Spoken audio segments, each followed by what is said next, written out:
আজকের এই দিন উত্তরাঞ্চলের রংপুরবাসীর জন্য আনন্দের দিন, শুকরিয়ার দিন, কৃতজ্ঞতা জানানোর দিন যে আবু সাইদ মৃত্যুভয়হীন চেতনা নিয়ে ফ্যাসিবাদের গুলির সামনে বুক পেতে বাংলাদেশকে বিজয়ী করেছে, ফ্যাসিবাদকে পরাজিত করেছে।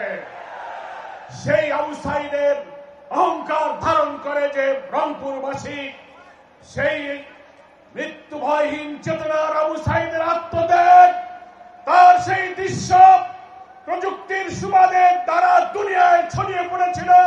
16 জুলাইয়ের পর থেকে জুলাই গণ অভ্যুত্থানের আন্দোলনের এক নতুন শিহরণ জাগরণ তৈরি করেছিল।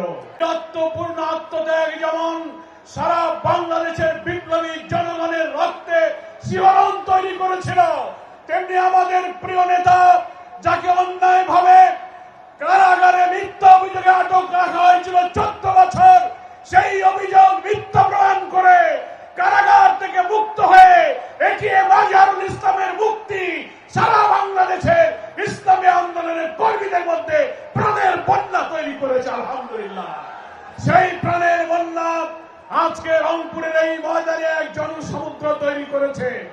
সংগ্রামী ভাইরা আমার, বাংলাদেশ জামাত ইসলামীর সম্মানিত আমির ডাক্তার শফিকুর রহমান বাংলাদেশের নতুন বাংলাদেশ নির্মাণের স্বপ্ন সারথী হিসেবে জাতীয় ঐক্যের ডাক দিয়ে এই জুলাই অভ্যুত্থানের চেতনা ধারণ করে আগামী জাতীয় নির্বাচনে ওই 2000 ছাত্র জনতার জীবন, 16-17 বছর যারা সংগ্রাম করেছেন, 20,000 মানুষ যে আহত হয়েছে, তাদের স্বপ্ন পূরণের জন্য আমাদেরকে আহ্বান জানিয়েছেন।